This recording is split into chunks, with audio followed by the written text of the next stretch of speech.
Here's my attempt at showing you the Dan Tyminski style bluegrass guitar rhythm. I looked and looked for this. I never did find one that I could really learn off of when I wanted to learn his kind of rhythm. I looked for a video on YouTube and couldn't find one. I'll do my best to show you my attempt at his style of rhythm. What I'll do is I'll play a standard bluegrass rhythm first, just the plain Jane. 90% bluegrass guitar players play this style of rhythm. It just sounds too empty to me. So I'll run through that real quick for you, and then I'll demonstrate the Dan Tyminski style rhythm for you. Then you'll be able to tell if you want to watch the video to learn it or not. Here's the standard rhythm.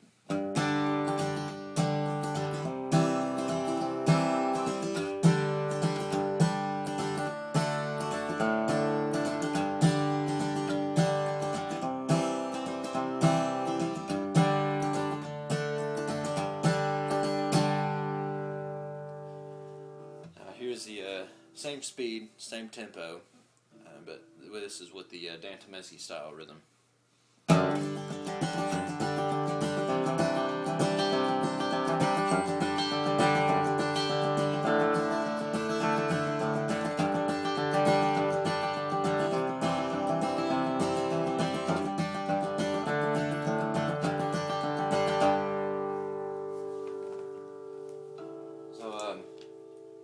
What you're doing is constantly moving on the strings instead of in between the top note and the pause between the strum.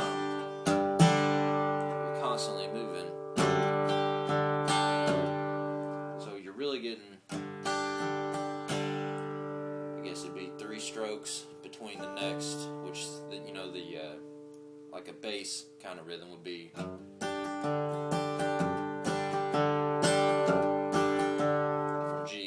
G and D.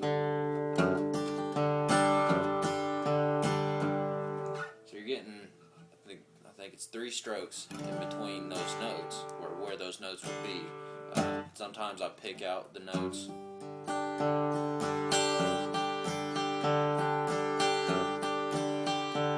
Sometimes I just do the straight rhythm.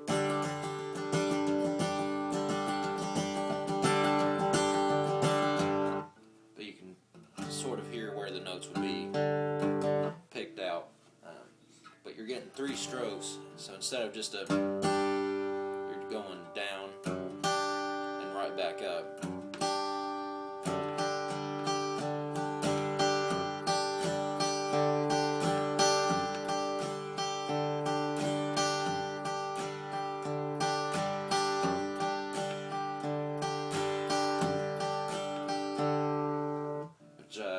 I don't know if you've listened to Dan Tyminski or not, if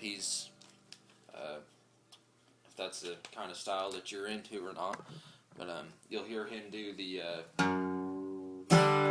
bend before he goes into a slam on a break, which I'll demonstrate that for you, and I'll demonstrate another way to go into a slam, or not a slam, a break. But that's the basic. Right there, the basic Dan Tyminski rhythm. Let's say you're playing 9-pound hammer. Oh, the 9-pound hammer is a little too heavy for my size. For my size.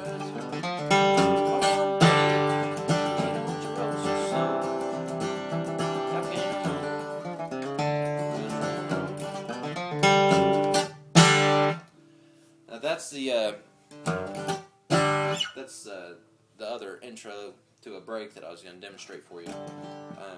What you're doing is 2 to 3 on the top string, and then kind of choking the strings a little bit with your right hand, and sometimes pausing them. Sometimes I just completely mute the strings. Sometimes I kind of let them ring, but you're not getting a full ring out of them.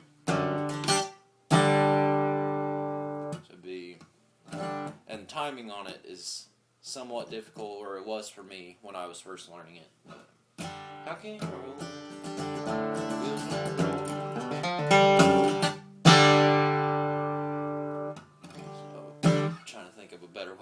demonstrate it, but I'm not much of a teacher.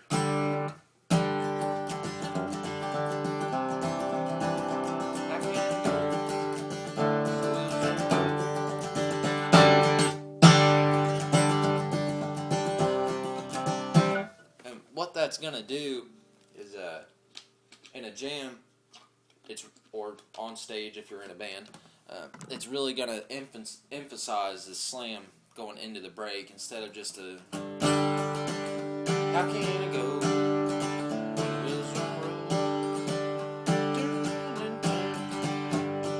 So instead you're getting how can it go?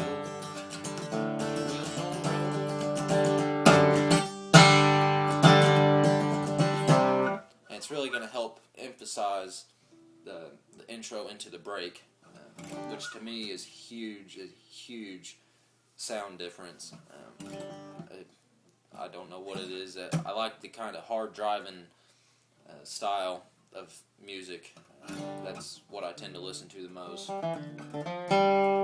But it's somewhat difficult to get the timing down at first, but once you get it, it really, to me, it makes a huge difference in the sound. Let's see. Say you're coming out of a G run. How can it go? You're going right into that from the G. So,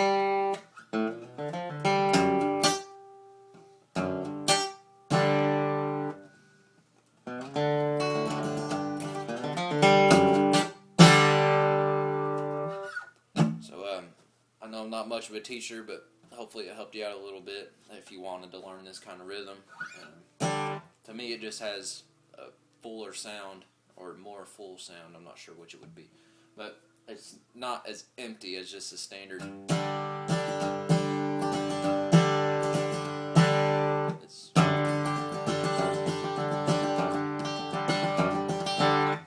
It just sounds a little bit better to me. So hopefully this helped you out.